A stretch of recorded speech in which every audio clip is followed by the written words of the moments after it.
हुआ यूं कि बहुत पहले एक गांव था। उस गांव में दो बहनें रहती थी। एक का नाम था सत्य और दूसरी का नाम था कहानी। दोनों की दोनों बहनें थी बला की खूबसूरत। हुआ कुछ यूं कि एक दिन उस गांव में एक फकीर आया। फकीर समझते हैं? दोनों बहनों ने उस फकीर की खातिरदारी, सेवा इतने अच्छे से की कि जाते जाते तोहफे में वो फकीर उन्हें एक आईना दे गया, अ मिरर। अनफॉर्चुनेटली दोनों बहनें आईना जिंदगी में पहली दफा देख रही थी। सबसे पहले सत्य ने आईना उठाया, अपने आप को आईने में देखा और एकदम कह पड़ी कि मैं तो बहुत खूबसूरत हूं, मुझसे ज्यादा खूबसूरत तो और कोई हो ही नहीं सकता। गुरूर कर बैठी, ऐंठन में आ गई। अगली बारी कहानी की थी। कहानी ने आईना उठाया, उसने खुद को आईने में देखा, उसने भी यही कहा कि नहीं, ज्यादा खूबसूरत मैं हूं। दोनों बहनों में झगड़ा सा हो गया। अब यह बात तय कैसे हो कि ज्यादा खूबसूरत कौन? तो लगी एक शर्त ऐसी कि दोनों बहनें एक एक करके गांव के बीचों बीच चौक तक पैदल चलकर जाएंगे और जिसके पैदल चलने पर ज्यादा गांव वाले तालियां बजाएंगे वो बहन जीत जाएगी। फेयर इनफ, शर्त लग गई थी। पहली बारी सत्य की थी। वही गुरूर, वही ऐंठन लेकर चल पड़ी कि मेरा हुस्न देखकर तो लोग बावले बावले हो जाएंगे। जैसे ही सत्य ने पहला कदम गांव में रखा, हुआ बिल्कुल उल्टा।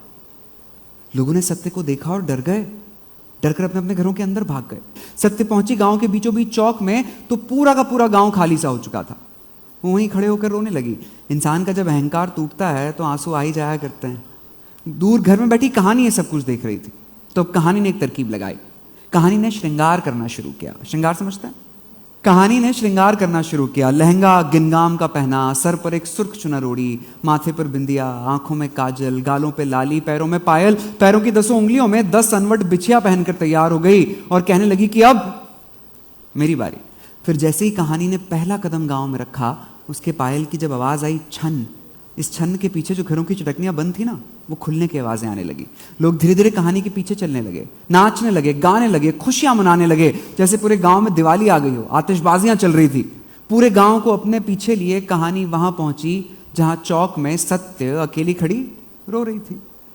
सबसे पहले उसने सत्य से कहा कि सत्य, आज एक बात की गांठ बांध लो कि लोगों को सच सीधे देखना बिल्कुल पसंद नहीं है।